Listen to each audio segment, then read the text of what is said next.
எல்லாருக்கும் வணக்கம். நான் உங்கள் மாயா டாக்ஸ் சேனலுக்கு உங்கள் எல்லாரையும் அன்புடன் வரவேற்கிறேன். இன்னைக்கு நான் இப்படி உட்காந்து கான்ஃபிடென்ட்டாக அண்ட் ஹாப்பியாக உங்கள் கூட பேசிகிட்டு இருக்கேன் அப்படின்னா அதுக்கு முழுக்க முழுக்க என்னுடைய சப்ஸ்கிரைபர் ஃபேமிலி நீங்கள் மட்டும்தான். ஸோ எனக்கு தொடர்ந்து சப்போர்ட் பண்ணுங்கள். இன்னைக்கு நான் சந்தோஷமாக இப்படி இருக்கேன் அப்படின்னா அதுக்கு காரணம் நீங்கள். ஸோ எனக்கு உங்களுடைய சப்போர்ட் ஒவ்வொரு நாளுமே அவ்வளோ ஒரு பூஸ்டாக இருக்குது. ஸோ தொடர்ந்து எனக்கு சப்போர்ட் பண்ணுங்கள். அண்ட் இன்னைக்கு இந்த வீடியோ முக்கியமாக லைஃப்பில் நம்ம சில சமயம் யோசிப்போம், நமக்காக யாருமே இல்லை, அதுவும் உண்மையான நபர்கள் நமக்கு யாருமே இல்லையே அப்படின்னு நம்ம சில சமயம் நம்ம யோசிச்சிருக்கோம்ல. ஸோ வீடியோ பார்க்குற நீங்கள் அப்படி யோசிச்சிருக்கீங்களா? நான் யோசிச்சிருக்கேன். ஸோ நீங்கள் யோசிச்சிருக்கீங்க அப்படின்னா இந்த வீடியோ உங்களுக்காக தான். ஃபுல்லாக பாருங்கள், ஸ்கிப் பண்ணாமல். கண்டிப்பாக உங்கள் மனசுக்கு ஒரு கிளாரிட்டி கிடைக்கும். இன்னைக்கு நீங்கள் ஒரு சிலரை நினைக்கலாம், இவங்க உண்மையான நபர், இல்லை இவங்க உண்மையானவர்களாக இருப்பாங்களா அப்படின்ற ஒரு குழப்பத்தோடு கூட நீங்கள் இருக்கலாம், இல்லை நீங்கள் யோசிக்கலாம். ஸோ உங்களுடைய இந்த எண்ணங்களுக்கும் உங்களுடைய உண்மையான நபரை கண்டுபிடிக்கிறதுக்கு இந்த வீடியோ உங்களுக்கு ரொம்ப உபயோகமாக இருக்கும். ஸோ கண்டிப்பாக தொடர்ந்து பாருங்கள். அண்ட் இந்த வீடியோவோட முடிவில் உங்களுக்கே உங்கள் மனசுக்கே ஒரு ஜட்ஜ்மெண்ட் கிடைக்கும். நீங்கள் நினச்சிட்டு இருக்க நபர் உண்மையானவங்களா இல்லையா அப்படின்ற ஒரு பதில் உங்களுக்கே கிடைக்கும். ஸோ அந்த பதிலில் வர பெயர் யாருடையது அப்படின்றத கமெண்ட் பண்ணுங்கள். அண்ட் நானும் இந்த வீடியோவோட கடைசியில் எனக்கு அப்படி யார் உண்மையான நபர் நான் கண்டுபிடிச்சேன், இப்போ வரைக்கும் அந்த நபர் யாராக இருக்காங்க அப்படின்றதையும் நான் வீடியோவோட எண்டில் சொல்கிறேன். ஸோ நம்ம இப்போ வீடியோக்குள்ளே போகலாம். உண்மையான நபர், ஒரு ட்ரூ பர்சன் நம்ம லைஃப்பில் கூட இருக்கிறவங்களா இருக்கட்டும், இல்லை நம்ம பார்க்குறவங்களா இருக்கட்டும். ஸோ யார் அந்த உண்மையான நபர் அப்படின்றத நம்ம தெரிஞ்சுக்கலாம். முதல் பாயிண்ட், ஒரு பர்சன் நம்ம கூட உண்மையாக இருக்காங்கன்னு வச்சுக்கோங்களேன். நான் பாயிண்ட்ஸாக எழுதி வச்சுருக்கேன். ஸோ நான் ஒன் பை ஒன்னாக நான் உங்களுக்கு சொல்கிறேன். உங்களுக்கு ஒரு புரிதல் கிடைக்கும்.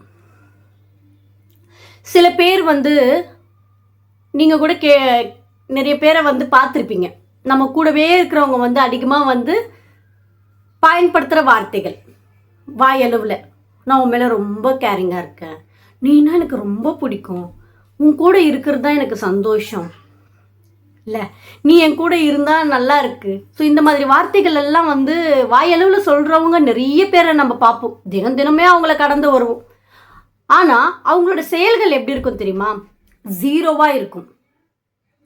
எப்பவுமே ஒரு பர்சன் நமக்கு உண்மையாக இருக்காங்க அப்படின்னா அவங்களுடைய விஷயங்களாக இருக்கட்டும், அவங்க உண்மையான அன்பு வார்த்தைகளில் இருக்காது,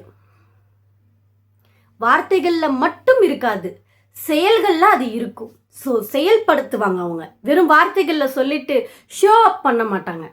ஓகேவா? ஸோ அப்போ நீங்கள் புரிஞ்சுக்கலாம், யார் தன் செயல் மூலியமாக அன்புகளை காட்டுறாங்களோ அவங்க நமக்கு ஒரு உண்மையான நபராக இருப்பாங்க. Okay, first point. And second point என்ன தெரியுமா? அவங்க நீங்கள் ஒரு ஃபீலிங்ஸ் ஷேர் பண்ணுறீங்கன்னு வச்சுக்கோங்க, நல்லா கவனம் வச்சுக்கோங்க. செகண்ட் பாயிண்ட், ஓகேவா? அவங்க உங்களுடைய ஃபீலிங்ஸ்க்கு ரெஸ்பெக்ட் கொடுப்பாங்க அண்ட் ரெஸ்பான்ஸ் கொடுப்பாங்க. ஸோ செகண்ட் பாயிண்ட், இது நீங்கள் கவனமாக வச்சுக்கோங்க. இன்னைக்கு நீங்கள் ஏதோ ஒரு விஷயம், அது சில்லியாக இருக்கலாம், இல்லை அது ஒரு பெரிய விஷயமா இருக்கலாம், இல்லை நீங்கள் சொல்கிற நபருக்கு அது ஒரு பெரிய விஷயமா கூட தெரியாமல் இருக்கலாம். அந்த மாதிரி சமயத்தில் உங்களை ஜட்ஜ் பண்ணாமல், இல்லை என்ன இதுக்கெல்லாமா நீ ஃபீல் பண்ணுற, இதுவும் ஃபீலிங்ஸ் அப்படி இப்படின்னு சொல்லிட்டு உங்களுடைய ஃபீலிங்ஸ்க்கு டிஸ்ரெஸ்பெக்ட்ஃபுல்லாக, இல்லை உங்கள் ஃபீலிங்ஸை மதிக்காமல் சில பேர் பேசுவாங்க. கேர் பண்ணுறேன் அப்படின்றதுக்காக ஒரு சிலர் பேசுவாங்க. இப்போ உதாரணத்துக்கு நீங்கள் யார்கிட்டயோ போயிட்டு நீங்கள் ஏதோ ஒன்று ஷேர் பண்ணுறீங்க. உதாரணத்துக்கு உங்களுக்கு ஒரு லவ் ஃபெயிலியர்னு ஷேர் பண்ணுறீங்கன்னு வச்சுக்கோங்க. இல்லை உங்களோட பாய் ஃப்ரெண்டோ கேர்ள் ஃப்ரெண்டு கூடயோ உங்களுக்கு ஒரு பிரச்சனை, ஓகேவா? ஸோ ஒரு மனஸ்தாபம், அதை நீங்கள் ஒரு ட்ரூவாக நினைக்கிறீங்க, கேர் பண்ணுறாங்கன்னு நினைக்கிற ஒரு பர்சன்கிட்ட நீங்கள் ஷேர் பண்ணுறீங்கன்னு வச்சுக்கோங்க. இதுவே அந்த இடத்துல அவங்க உங்களை ட்ரூவாக உங்கள் கூட இருக்காங்க அப்படின்னா அவங்க உங்கள் ஃபீலிங்ஸ்க்கு ரெஸ்பெக்ட் கொடுப்பாங்க. எப்படி தெரியுமா? ஓகே, எனக்கு புரியுது, நீ ரொம்ப இதனால கஷ்டப்பட்டுட்ருக்க, கஷ்டம்தான் அது அப்படின்றத ஃபஸ்ட்டு அதை உணர்வாங்க. அவங்க உங்கள் கூட ஃபீல் பண்ணுறாங்க, உங்களது ஃபீலிங்ஸ் உங்களோட கஷ்டம் ரொம்ப பெயின்ஃபுல் தான் அப்படின்றத அவங்க ஃபீல் பண்ணுறத உங்களுக்கு அவங்களோட வார்த்தைகள் மூலியமாகவும் அவங்களுடைய கன்சர்ன் மூலியமாகவும் உங்களுக்கு காட்டுவாங்க. சாரி, இதுவே உங்ககிட்ட பொய்யான ஒரு சாரிங்க, எனக்கு ரொம்ப வந்து ட்ரை கஃப் அதிகமாகிடுச்சு, இரும்பிட்டே இருந்தேன். அதனால தான் கொஞ்சம் வீடியோ கட் பண்ணிவிட்டு திருப்பி ஸ்டார்ட் பண்ணுற ஒரு சுச்சுவேஷன். எனிவே இப்போ ஓகே தான் நினைக்கிறேன். நடுவில் கொஞ்சம் இருமுனா கொஞ்சம் அட்ஜஸ்ட் பண்ணிக்கோங்க. ஓகே, ஏன்னா ரொம்ப பேசிட்டேன், திருப்பி ஃபஸ்ட்லேருந்து எடுக்கிறது ரொம்ப கஷ்டம். அதனால தாங்க இந்த வீடியோ இதுலேருந்து நம்ம திருப்பி கண்டினியூ பண்ணலாம். ஓகே, ஸோ நம்ம செகண்ட் விஷயத்தை வந்து நம்ம பார்த்தோம். நம்மளுடைய ஃபீலிங்ஸ் மேலே அவங்க ரெஸ்பெக்ட் பண்ணுவாங்க. ஓகேவா? அப்போ நம்ம புரிஞ்சுக்கலாம். சில பேர் வந்து கேர் பண்ணுறேன், உனக்கு நான் நல்லது சொல்கிறேன், நீ ஃபீல் பண்ணக்கூடாதுன்னு சொல்கிறேன் அப்படின்றதுக்காக என்ன சொல்லுவாங்க, சி இதுக்கெல்லாமா நீ ஃபீல் பண்ணுற, போயும் போயும் ஒரு பையனுக்காக நீ ஃபீல் பண்ணுறியா, போயும் போயும் ஒரு பொண்ணுக்காக, இது ஒரு லவ் மேட்ரு, இதெல்லாம் ஒரு விஷயமா, இதுக்கு போய் அழுவுறியே.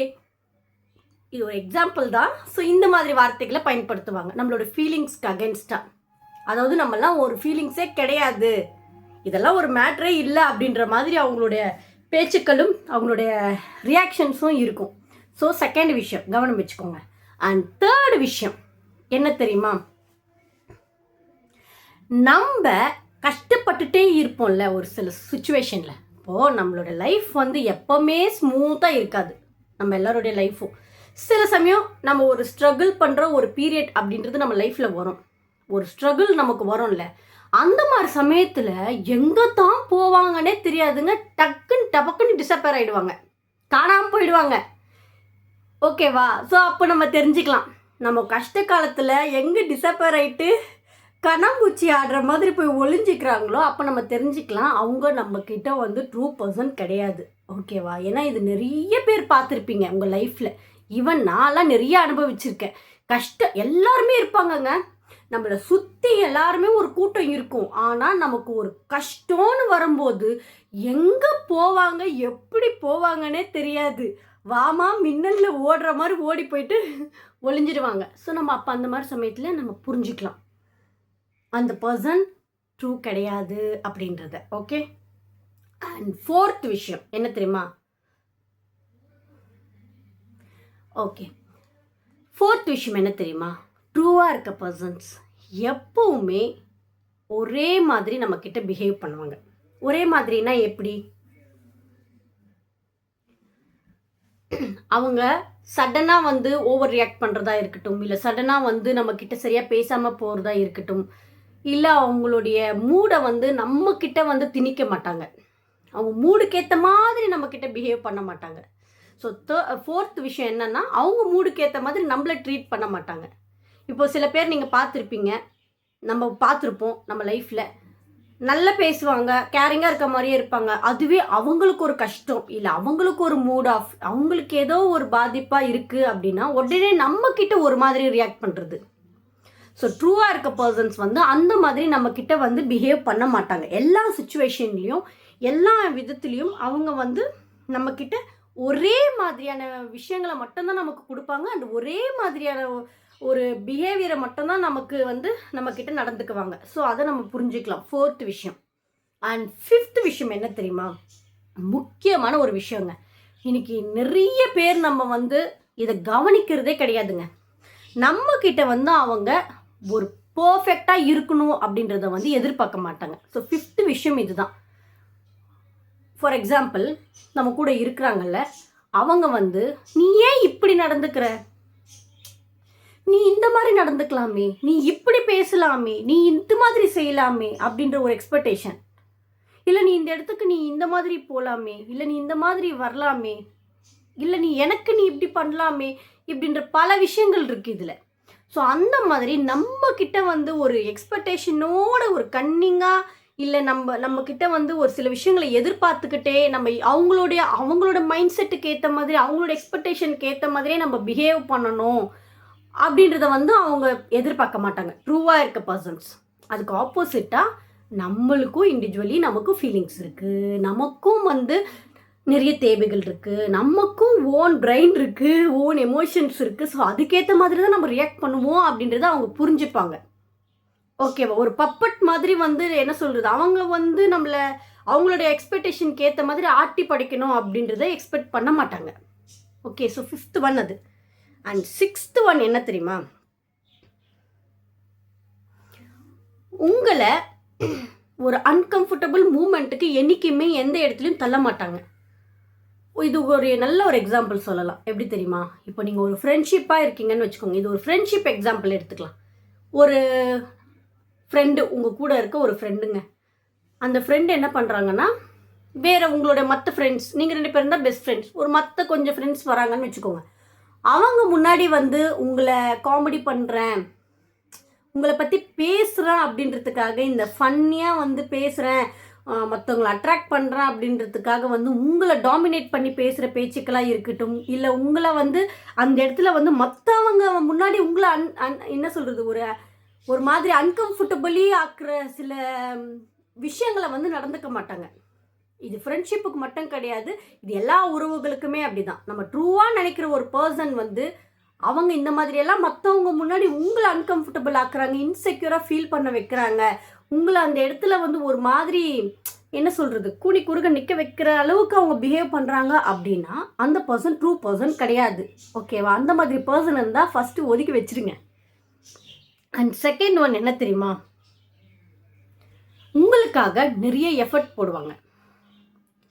இன்றைக்கி நிறைய பேர் வந்து நம்ம ஃபஸ்ட்டு ஒன்று சொல்லியிருந்தோம், அதாவது நிறைய கேர் பண்ணுறேன், லவ் பண்ணுறேன், உன் மேலே எனக்கு பிரியம் இருக்குது, இதெல்லாம் சொல்லுவாங்க. ஆனால் செயல்களில் பார்த்தீங்கன்னா ஒன்றுமே இருக்காது. இல்லை, கஷ்டம்னு வரும்போது ஓடி போயிடுவாங்க, உதவின்னு தேவைப்படும் போது காணாமல் போயிடுவாங்க. ஸோ ட்ரூவாக இருக்க பர்சன்ஸ் எப்படி இருப்பாங்கன்னா, நம்ம சொன்ன மாதிரி நமக்காக அவங்க எஃபர்ட் போடுவாங்க, நமக்கு பிடிச்ச விஷயங்கள் பண்ணுறதுக்கு ட்ரை பண்ணுவாங்க. இல்லை நம்ம ஒரு ஹோட்டலுக்கு போகிறோம், இல்லை ஒரு கடைக்கு போகிறோம் அப்படின்னா அந்த ஒரு சின்ன சின்ன விஷயங்களில் வந்து உனக்கு பிடிச்சது அப்படின்ற விஷயங்கள் மேலே கன்சிடர் பண்ணுவாங்க. அண்ட் உங்களுடைய லைக்ஸ் இருக்குல்ல, உங்களுக்குன்னு ஒரு தனிப்பட்ட நபராக வந்து ஒரு சில ஆசைகள் இருக்கும்.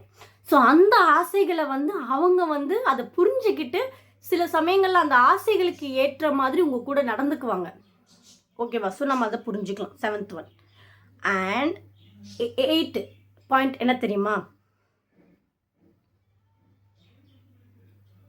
உங்களுடைய மைண்டோட விளையாட மாட்டாங்க. இன்னைக்கு நிறைய பேர் நம்ம கூட இருக்கிறவங்க நமக்கு ஒன்று பண்ணிட்டு போயிடுவாங்க. அது என்ன தெரியுமா? நம்மளுடைய மைண்டு கூட ஒரு கேம் ப்ளே பண்ணிட்டு போயிடுவாங்க, மேனிப்புலேட் பண்ணுறது. ஸோ அந்த மாதிரி விஷயங்களை வந்து ட்ரூவாக இருக்க பர்சன்ஸ் வந்து நம்ம மைண்டில் பூந்து நம்மளை தப்பான டெசிஷன்ஸ் எடுக்கிறதுக்கோ இல்லை நம்ம தப்பாக வழிநடத்துறதுக்கோ அவங்களுடைய எண்ணங்களையும் அவங்களுடைய என்ன சொல்கிறது ஆசைகளை எல்லாத்தையும் வந்து நம்மளுடைய மைண்டை வச்சு கேம் விளையாடி நம்மளை ஒரு ரிஸ்கில் தள்ளிவிட்டோ இல்லை நம்மளை வந்து ஒரு கஷ்டமான ஒரு சுச்சுவேஷனில் தள்ளிவிட்டோ போக மாட்டாங்க. ஸோ உங்களோட மைண்டு கூட அவங்க மேனிப்புலேட் பண்ண மாட்டாங்க. ஓகேவா? இண்டிவிஜுவலி உங்களுக்குன்னு விஷயம் இருக்குது, உங்களுக்குன்னு தாட்ஸ் இருக்குது, உங்களுக்கு எல்லாமே இருக்குது அப்படின்றத உங்கள் கூட இருந்து உங்களுக்கு சப்போர்ட் தான் பண்ணுவாங்க. அதுக்கு மாறாக வந்து உங்கள் கூட வந்து உங்கள் மைண்டு கூட கேம் ப்ளே பண்ண மாட்டாங்க. ஸோ இதுதான் வந்து 8th ஒன். அண்ட் 9 என்ன தெரியுமா? நீங்கள் இப்போது ஒரு நபரை நீங்கள் யோசிச்சுட்ருப்பீங்கள, இப்போது யாராவது ஒருத்தர் இவங்க உண்மையாக இருப்பாங்களா அப்படின்றதுக்காக இந்த வீடியோ பார்க்குறீங்களே. ஸோ அந்த நபர் வந்து ஒரு வேளை உண்மையான நபராக இருந்தால் அவங்க கூட நீங்கள் இருக்கும்போது ரொம்ப சேஃப் அண்ட் செக்யூராக ஃபீல் பண்ணுவீங்க. அது எந்த சுச்சுவேஷனாக வேணால் இருக்கட்டும். ஒரு சில நேரத்தில் நீங்கள் ஒரு அன்கம்ஃபர்டபுள் ஒரு விஷயத்தில் இருக்கலாம், இல்லை உங்களுக்கு ரொம்ப கடினமான ஒரு ப்ராப்ளம், இல்லை நீங்கள் ஒரு பெரிய பிரச்சனையை ஃபேஸ் பண்ணுற ஒரு விஷயமா இருக்கலாம். அது எந்த சுச்சுவேஷனாக இருந்தாலும் நீங்கள் இப்போ ஒருத்தருக்காக இந்த வீடியோ பார்க்குறீங்களே, ஸோ அந்த நபர் கூட இருந்தீங்கன்னா நீங்கள் ரொம்ப சேஃப் அண்ட் செக்யூராக ஃபீல் பண்ணுவீங்க. ஸோ அப்படி யாரையாச்சும் நீங்கள் ஃபீல் பண்ணுறீங்களா?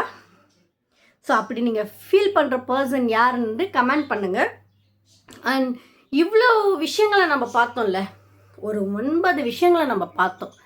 இது எல்லாமே என் லைஃபுக்கு எப்படி எனக்கு யூஸ்ஃபுல்லாக இருந்துச்சு தெரியுமா? நானும் அப்படி தாங்க, உங்களை மாதிரி தான். எல்லாரையும் நம்பிடுவேன். எல்லாருமே வந்து ஒரு நல்ல ஒரு அன்பான ஒரு வார்த்தைகள் சொன்னாலே போதும், அவங்க நம்ம மேலே ரொம்ப கன்சர்னாக இருக்காங்க, ரொம்ப கேரிங்காக இருக்காங்கல்ல, அவங்க நமக்காக ஒரு நல்ல ஃப்ரெண்டாக இருப்பாங்க, இல்லை ஒரு நல்ல பர்சன் நமக்கு அப்படின்ற ஒரு ஜட்ஜ்மெண்ட்டுக்கு நான் ஈஸியாக கொடுத்துருவேன். ஓகேவா? அப்படி தான் நான் வந்து எல்லாரு கூடயும் பழகுவேன். கொஞ்சம் நல்லா பேசினாலே அவங்க கூட நான் நல்லா அன்பாக இருப்பேன். ஈஸியாக வந்து எனக்கு யாரையுமே வந்து என்ன சொல்கிறது தப்பாக யோசிக்க கூட எனக்கு தோணாது. நான் அந்த மாதிரி தான் இருந்தேன் ஒரு காலத்தில். பட் ஒன்ஸ் என் லைஃப் வந்து டோட்டலி சேஞ்ச் ஆச்சு பார்த்தீங்களா. நம்ம நிறைய வீடியோவில் அதை பற்றி பேசியிருக்கோம். ஸோ அந்த மாதிரி சுச்சுவேஷனில் நான் யாரெல்லாம் வந்து எனக்கு ட்ரூவாக இருப்பாங்க, எனக்கு இவங்கெல்லாம் வந்து என் கூட இருக்காங்க அப்படின்னு நம்பி இருந்தேன் பார்த்தீங்களா, அவங்க எல்லாருமே என்ன சொல்கிறது, லைனில் நின்று ஒருத்தராக முதுகில் குத்திட்டு ஓடிட்டாங்க. ஓகேவா, நம்ம ஒரு பாயிண்ட் கூட பார்த்துருந்தோம்ல, தேர்ட் பாயிண்ட் நம்ம சொல்லியிருந்தோம்ல, அவங்க டிஸப்பேர் ஆகிடுவாங்க அப்படின்னு சொல்லி. ஸோ அது மாதிரி தாங்க எனக்கு வந்து ஒவ்வொருத்தராக வந்து எனக்கு எப்போ என்னுடைய கஷ்ட காலம்னு ஒன்று லைஃப்பில் ஆரம்பிச்சதோ அன்னைக்கு ஒருத்தராக கண்டிட்டு ஓடிட்டாங்க. ரொம்ப மனவேதனையாக தான் இருந்துச்சு. நம்பிக்கை துரோகங்களை நிறைய ஃபேஸ் பண்ணுற ஒரு சுச்சுவேஷனை நான் கடந்து வந்தேன். ஏற்றுக்க கஷ்டமாக இருந்துச்சு முதல்ல. ஓகேவா, ஸோ ஏற்றுக்க கஷ்டம்தான் அது. ஒரு சில பேருடைய ரியல் கேரக்டர் எப்போ தெரியுமா நமக்கு தெரியும், நான் ஆல்ரெடி நம்ம வீடியோவில் நம்ம பார்த்த மாதிரி தாங்க, நம்மளோட கஷ்ட காலங்களில் மட்டும்தான் நமக்கானவங்க யார், நமக்கு உண்மையாக இருக்கிறவங்க யார் அப்படின்றத வந்து கடவுள் உணர்த்துகிற ஒரு டைம் அது. நமக்கு ஒரு கஷ்டம்னு ஒன்று லைஃப்பில் வருதுன்னு வச்சுக்கோங்களேன், நான் ஆல்ரெடி சொல்லியிருக்கேன், அது எல்லாமே நம்ம லைஃப்பில் ஒரு லெசன். அதை நம்ம கற்றுக்கிட்டு நம்மளோட அடுத்த கட்டத்துக்கு நம்ம அதை வச்சு எப்படி பயனடையணுன்றதை பார்க்கணுன்னு சொல்லியிருக்கேன்ல. ஸோ அதே மாதிரி தாங்க கஷ்ட காலம்னு ஒன்று நம்ம லைஃப்பில் வரும்போது தான் உண்மையான நபர்கள் யார், நம்ம மேலே உண்மையாக அக்கறை வச்சுருக்கவங்க யார் அப்படின்றது நமக்கு கடவுள் காட்டுற ஒரு வழி. அது வரைக்குமே நம்ம என்ன பண்ணிகிட்ருப்போம் தெரியுமா, வெளுத்துதெல்லாம் பால், எல்லாருமே நம்ம மேலே அக்கறையாக இருக்காங்க, அன்பாக இருக்காங்க அப்படின்ற ஒரு எண்ணத்தில் நம்ம வந்து முட்டாள்தனமாக இருப்போம். இங்கே யாரும் அவ்வளோ நல்லவங்கெல்லாம் கிடையாதுங்க. நம்மளை சுற்றி எல்லாருமே நம்ம கூட நல்லா இருக்காங்க அப்படின்றதெல்லாம் நம்ம வந்து ஜட்ஜ் பண்ண முடியாது. பட் ஒன்ஸ் நமக்கு கஷ்டம்னு வரும்போது கடவுள் வந்து என்ன சொல்கிறது, ஒரு படம் மாதிரி குறும்படம் மாதிரி போட்டு நம்ம காட்டிடுவார். ஸோ எனக்கு வந்து அப்படிதாங்க, நான் வந்து என்னோடய கஷ்டங்கள் ஆரம்பிக்கும் போது நான் சொன்னல ஒவ்வொருத்தரும் என்னை விட்டு போனாங்கன்னு, நான் அழுதுட்டு என்ன சொல்கிறது, ஒரு பெரிய வேதனையில் நான் உட்காந்துருப்பேன். அண்ட் நான் நினச்சிட்டு இருந்தேன்ல, ஒரு சிலர்லாம் என் ரிலேட்டிவ்ஸ் தான், இதில் என்ன இருக்குது சொல்கிறதுக்கு, நெருங்கிய உறவுகள் தான், இதை பற்றி சொல்கிறதால எனக்கு எந்த பிரச்சனையும் கிடையாது, ஏன்னா இதில் எந்த ஒரு பொய்யும் எந்த ஒரு மறைவும் கிடையாது, இது நான் ட்ரூவாக உணர்ந்தான், இதை பார்க்கட்டும், அவங்க பார்த்து அட்லீஸ்ட் எனக்கு எவ்வளோ ஒரு பெயின் கொடுத்துருக்காங்கன்றதை அவங்க தெரிஞ்சுக்கிட்டும் இன்னொருத்தருக்கு அந்த மாதிரி அவங்க கொடுக்க வேண்டாம் அப்படின்றதுக்காக தான் நான் இந்த விஷயத்தை பதிவு பண்ணுறேன். ஏன்னா அது அவ்வளோ ஒரு பெயின்ஃபுல்லான ஒரு விஷயம். ஸோ அஃப்கோர்ஸ் நான் கை உடஞ்சி நான் கஷ்டப்பட்டுட்டு இருக்கும்போது கண்டிப்பாக எனக்கு வந்து ஆறுதல் தேவைப்பட்டது. எனக்கு கூட யாராச்சும் உட்காந்துட்டு எனக்கு பாசிட்டிவாக பேசணும் அப்படின்ற ஒரு எதிர்பார்ப்பு எனக்கு அதிகமாக இருந்தது. நான் நல்லா இருக்கும்போது என்னை தேடி வந்து அண்டு நான் அவங்கள நல்லா உபசரிப்பேன் யாராக இருந்தாலும். ஸோ அவங்கள நான் உபசரித்து நல்லா நான் பார்த்துப்பேன். பட் ஆனால் ஒன்ஸ் எனக்கு சுச்சுவேஷன் சேஞ்ச் ஆகும்போது என்னை தேடி வந்தவங்கெல்லாம் வந்து என் வீட்டு வழியாகவே வந்து வேறு இடத்துக்கு போகிறது, வீட்டு வாசலை தாண்டி வேறு இடத்துக்கு போகிறது, அண்டு என்ன சொல்கிறது, அவங்கெல்லாம் ஒரு கூட்டமாக வந்து ஒரு கெட் டுகெதர் ஒரு ஹாப்பியான விஷயங்களை என்ஜாய் பண்ணுறதா இருக்கட்டும். ஸோ நான் தனிமையில் ஒரு ரூமில் உட்காந்துக்கிட்டு அந்த உடஞ்ச கையோடு நான் அழுதுகிட்டு கடவுள்கிட்ட புலம்பிக்கிட்டு, கடவுளே ஏன் இப்படி நான் வந்து தனிமையாக இருக்கேன், எனக்கு இந்த ஒரு வேதனை ஒரு பக்கம், என் தனிமை ஒரு பக்கம், என் கூட எனக்கு ஆறுதல் சொல்லக்கூட யாருமே இல்லையே அப்படின்ற ஒரு வேதனை எனக்கு. ஸோ அப்போ நான் புரிஞ்சுக்கிட்டேன், ஓகே மனுஷங்க இவ்வளோதான் மனுஷங்கள்ல அப்படின்றத நான் புரிஞ்சுக்கிட்டேன். அண்ட் பெருந்தன்மையாக வந்து நான் அதை விட்டுட்டேன். நான் நினச்சிருந்தேன் அந்த இடத்துல வந்து நான் உங்ககிட்ட கேட்டிருக்கலாம், அண்ட் இதை காரணங்களை காட்டி நான் அவங்க கூட சண்டை போட்டிருக்கலாம், நான் இன்னைக்கு உங்களுக்கு நான் நல்லது பண்ணேன், இன்றைக்கி நீங்கள் என்னை இப்படி கஷ்டத்தில் விட்டுட்டீங்கன்ற வார்த்தைகளை நான் விட்டுருக்கலாம். பட் அதை நம்ம பண்ணோன்னா அவங்களுக்கும் நமக்கும் வந்து என்ன சொல்கிறது வித்தியாசமே இல்லாமல் போயிடும். பட் அந்த இடத்துல என்னோடய ரியாக்ஷன் என்னவா இருந்தது தெரியுமாங்க, உண்மையாகவே ஜென்யூனாக நான் சொல்கிறேன், நான் அமைதியாக இருந்தேங்க. என் வாயை நான் மூடிக்கிட்டேன். நான் எதையுமே யார்கிட்டையும் பேசலை. என் கண்ணீரை கூட நான் அழுகிறேன், நான் வேதனைப்படுறேன் அப்படின்றத கூட நான் அவங்க யார்கிட்டையுமே காட்டிக்கிட்டது கிடையாது. இப்போ இந்த வீடியோ மூலயமா மேபி அவங்க பார்த்தாங்கன்னா அவங்களுக்கு அது தெரியலாம், பட் நான் அதை காட்டிக்கிட்டது கிடையாது. அவங்க அதெல்லாம் பண்ணிவிட்டு என் காதில் எனக்கு விழும்போது கூட, ஓ அப்படியா, ரொம்ப சந்தோஷம், ரொம்ப நல்ல விஷயம், போயிட்டு வந்தது, நீங்கள் அங்கே என்ஜாய் பண்ணது, நீங்கள் இப்படி பண்ணது அப்படி பண்ணதுன்னு நான் என்னால் முடிஞ்ச அளவுக்கு நான் சந்தோஷமாக இருக்கேன், அவ்வளோதான். அப்படி தான் நான் அவங்கக்கிட்ட தெரியப்படுத்திக்கிட்டேனே தவிர அவங்கள நான் குத்திவும் பேசலை, அண்ட் அவங்கள நான் காயமும் படுத்தலை. காரணம் என்ன தெரியுமா, ஒருத்தருங்க இப்படி தான் நமக்கு தெரிஞ்சு போயிடுச்சுல்ல. சந்தோஷம் இருக்கிற இடத்துல தான் அண்ட் அவங்களுக்கு கம்ஃபர்டபுளி சாதகமாக இருக்கிற இடத்துல தான் மனுஷங்க ஒரு சிலர் வந்து கூடுவாங்க. ஓகேவா? அங்கே இருக்க தான் விரும்புவாங்க. ஒரு கஷ்டமான ஒரு சூழல், ஒரு வேதனை, இது கூட பங்கெடுத்துக்கிறதுக்கு வந்து எல்லாருக்கும் அந்த மனசு வந்துடாது. அன்னைக்கு நான் தனிமையில் உட்காந்துட்டு அழுகும்போது எனக்கு ஒரு தலைவாரி விட எனக்கு ஒரு ஆள் இல்லை, ஒரு ட்ரெஸ் மாற்றி விடுறதுக்கு எனக்கு ஒரு ஒரு லேடிஸ், எனக்கு என் ஃபேமிலியாக இருக்கட்டும், யாருமே எனக்கு உதவி பண்ணலை. என்னோட குழந்தைக்கு அப்போ வயசு, என்ன ஃபர்ஸ்ட் ஸ்டாண்டர்ட் படிக்கிறா, அவளுக்கு ஒரு 6 இயர்ஸோ என்னமோ தான் ஆகுது. அப்போ அந்த டைமில் 6 இயர்ஸ் தான் ஆகுது என் பொண்ணுக்கு. அவள் அவ்வளோண்டு சின்ன பொண்ணு. அவள் வந்து என்னோட நைட்டி எனக்கு வந்து சேஞ்ச் பண்ணுறதுக்கு, ஏன்னா ஒரு கை ஃபுல்லாக நான் இப்படி வச்சுருக்கேன். நீங்கள் நினைக்கலாம், என்னடா இவ எல்லா வீடியோலையும் இதை பற்றி சொல்லிடுறாளேன்னு நீங்கள் நினைக்கலாம். பட் தப்பாக எடுத்துக்காதீங்க, என்னோட அந்த அளவுக்கான வேதனை அது. அந்த கை உடைஞ்ச பீரியடில் நான் அவ்வளோ விஷயங்களை அனுபவித்தேன். என்ன சொல்கிறது, லைஃப் லாங் எனக்கு சொல்கிறதுக்கான அனுபவம் எனக்கு அந்த ஒரு விஷயத்தில் எனக்கு கிடைச்சிதுங்க. ஸோ என் பொண்ணு வந்து 6 வயசு பொண்ணு. அந்த குழந்தைக்கு என்ன தெரியும்? என் ஹஸ்பண்ட், என் பொண்ணு, அவருக்கு தலை வர தெரியாது. ஒரு பின்னல் போடுறதுக்கு ஒரு ஆம்பளைக்கு அவருக்கு தெரியாது. அவர் என்ன பண்ணுவார், அப்படியே வாரி ஒரு கொண்டை மட்டும் போட்டு விடுவார். ஏன்னா ஒரு வீட்டில் இருக்கவங்களா இருக்கட்டும், இல்லை எனக்கு உறவுகள் இருக்க ஒரு சில லேடிஸாக இருக்கட்டும், அவங்க வந்து நீ வா நான் உனக்கு தலைவாரி விடுறேன் அப்படின்னு என்னை யாருமே என்னை கூப்பிடல. என் ஹஸ்பண்ட் தான் எனக்கு கொண்டை போட்டு விடுவார். இல்லைனா என்னோட பொண்ணு அவள் வந்து ட்ரை பண்ணுவான். அவ்வளோ சின்ன பொண்ணு, அவள் எனக்கு ட்ரை பண்ணுவான். ட்ரெஸ்ஸு மாற்றி விடுறதுக்கு அவ்வளோ குட்டி பொண்ணு. எனக்கே கஷ்டமாக இருக்கும், சங்கடமாக இருக்கும். ஐயோ, நம்ம ஒரு குழந்தைகிட்ட போயிட்டு நம்ம இந்த மாதிரி ஒரு விஷயங்களை வந்து எதிர்பார்க்குற நிலைமையில இருக்கமே அப்படின்னு. பட் ஆனால் எனக்கு என் கூட எனக்கு பக்கபலமாக இருந்து இதை நான் ப்ரௌடாக சொல்லுவேங்க. இது எல்லாருமே பார்க்கணும் கண்டிப்பாக. அது ஒரு விஷயத்துக்காக தான் நான் இது இந்த அளவுக்கு அழுத்தி சொல்கிறேன். என் கூட என் கஷ்டத்தில், என் வேதனையில் என் கூட இருந்த 2 உயிர் யார் தெரியுமா? ஒன்று என் ஹஸ்பண்ட், இன்னொன்று என் பொண்ணுங்க. இவங்க 2 பேரை தவிர்த்து எனக்கு ஒருத்தங்க இருக்காங்க அப்படின்னா என்னை படைச்ச அந்த கடவுள் மட்டும்தாங்க. அந்த கடவுள் மட்டும்தான் எனக்கு துணையாக இருந்தார். ஓகேவா? நான் நிறைய ஏங்கியிருக்கேன், யாராவது வந்து ஆறுதல் சொல்லுவாங்களான்ட்டு. ஆனால் எனக்கு ஆறுதல் சொன்னது அந்த 2 நபர்கள் மட்டும்தான். அதனால தாங்க இன்னைக்கு நான் இவ்வளோ விஷயங்களை மனுஷங்களை பற்றி என்னால் படிக்க முடிஞ்சுது, தெரிஞ்சிக்க முடிஞ்சுது. ஒருத்தர் நம்மக்கிட்ட பேசினாலே என்னால் அவங்கள பற்றி என்னால் ஈஸியாக என்ன சொல்கிறது புரிஞ்சிக்க முடியுது. அதுக்கு காரணம் வந்து என் கஷ்ட காலத்தில் நான் கற்றுக்கிட்ட அந்த பாடம் மட்டும்தாங்க எனக்கு அது. ஸோ நான் புரிஞ்சுக்கிட்டதால என்ன பண்ணேன்னா, என் லைஃப்பில் நான் செக்யூர் பண்ணிக்கிட்டேன். யாரை நம்பணும், யார் நம்ம கூட இருப்பாங்க அப்படின்றத வந்து என்னால் புரிஞ்சுக்கிறதுக்கு வந்து எனக்கு ஹெல்ப்ஃபுல்லாக இருக்குது.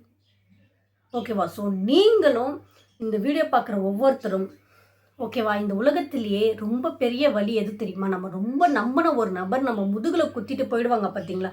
அதுதாங்க இருக்கிறதுல ரொம்ப பெரிய வலிங்க. அந்த வலியெல்லாம் வந்து தாங்கவே முடியாது. அதை உணர்ந்தவங்களுக்கு தான் தெரியும். கண்டிப்பாக நீங்களும் அதை உணர்ந்துருப்பீங்க வாழ்க்கையில்.